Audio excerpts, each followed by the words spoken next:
इस कहानी की ओर। प्रकाश, आज फिर तुम कबाड़ उठा लाए। कितनी बार तुम्हें कहा है कि पैसे बचाओ जिससे हमारा भविष्य अच्छा गुजरे, पर तुम हर बार कुछ ना कुछ खरीद लाते हो। खींचती हुई पायल ने कहा तो प्रकाश उसे मनाने में लग गया।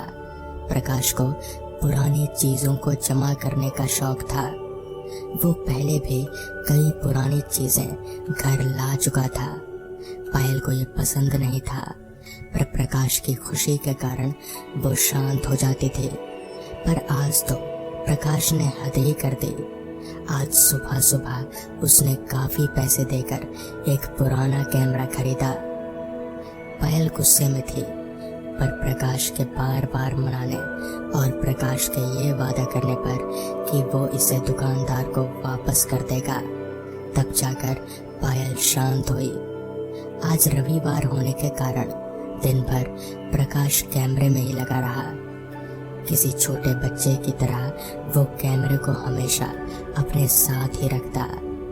पायल ने किसी तरह शाम को प्रकाश को लेकर कबाड़ वाले की दुकान पर गई। कबाड़ वाला ऊपर से तो मुस्कुरा रहा था, पर अंदर से उसकी डर से हालत खराब थी। उसने कैमरा वापस लेने से साफ इनकार कर दिया।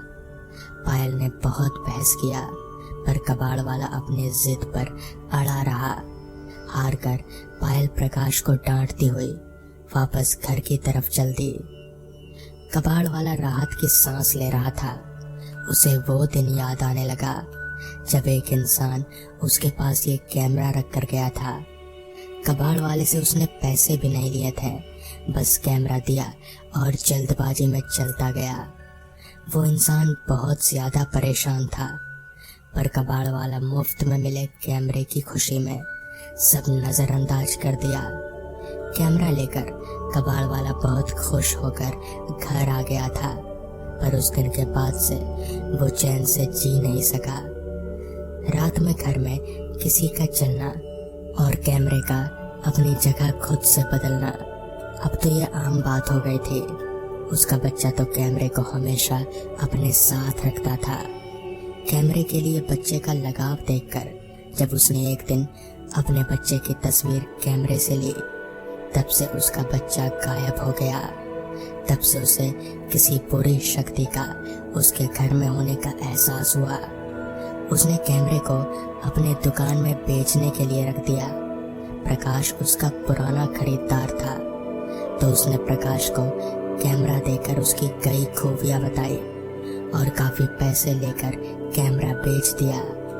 प्रकाश का व्यवहार दिन भर दिन बदलता जा रहा था।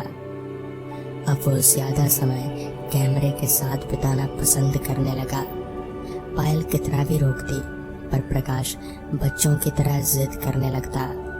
पायल ने सोचा कि कुछ दिन रखने देती हूँ, जैसे ही कैमरे से लगाव खत्म होगा वो सही हो जाएगा। पर दिन के बाद महीने निकल गए, लेकिन प्रकाश का लगाव कैमरे के लिए बढ़ता गया। हार कर पायल ने एक रात प्रकाश के सोने के बाद कैमरे को लेकर कूड़े में फेंक दिया।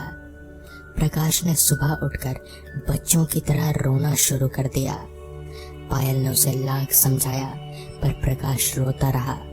पायल थक हार कर कैमरा लेने बाहर जाने लगी, तो दरवाजे पर उसे कैमरा रखा मिला।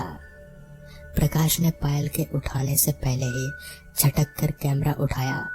अब प्रकाश कैमरे को और संभाल कर अपने पास रखता। प्रकाश की हालत बदतर होती जा रही थी। पायल ने उसे कई डॉक्टरों को दिखाया, पर डॉक्टरों को कुछ समझ नहीं आ रहा था कि आखिर प्रकाश को हुआ क्या है। अब घर में कुछ घटनाएं भी बढ़ गई थी।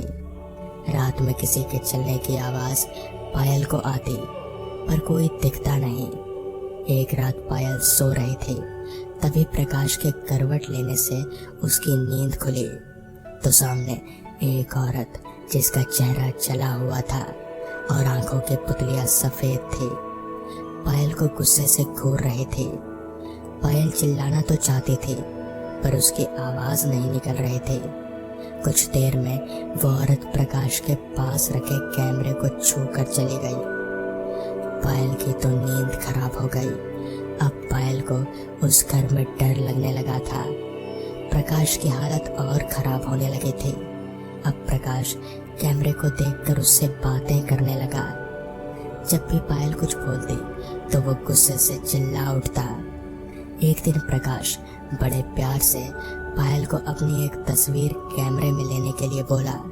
प्रकाश जो इतने दिनों तक पायल से एक शब्द भी प्यार से नहीं बोला था, वो अचानक ऐसे बोला तो पायल ने बड़े प्यार से उसकी तस्वीर ली। रात में प्रकाश पायल के पास ही सो रहा था। अचानक रात में पायल को महसूस हुआ कि प्रकाश बिस्तर पर नहीं है। घर में ढूंढने पर भी प्रकाश नहीं मिला। तब तक सुबह हो चुके थे। तो पायल ने आस पड़ोस में भी पूछा, पर प्रकाश का कुछ पता नहीं चला। पुलिस भी कुछ पता नहीं कर पाई। पायल दुखी से रो रहे थे। तभी उसकी नजर कैमरे पर गई। पायल कैमरा लेकर कबाड़ वाले के पास गई। सख्ती से पूछने पर उसने सब कुछ पायल को बता दिया। पर पायल ये सब बात किसी को बता नहीं सकती थी, क्योंकि कोई विश्वास नहीं करता। कबाड़ वाले ने भी कैमरा लेने से साफ इनकार कर दिया। तब पायल ने कैमरा लेकर एक बड़े से कूड़े के ढेर में फेंक दिया। कुछ दिनों बाद अरमान को रास्ते में जाते वक्त सड़क पर एक बहुत सुंदर और पुराना कैमरा रखा मिला। पूछने पर किसी ने भी उसे अपना नहीं बताया, तो अरमान कैमरा घर लेकर आ गया। तो दोस्तों, ये थी आज की पहली कहानी।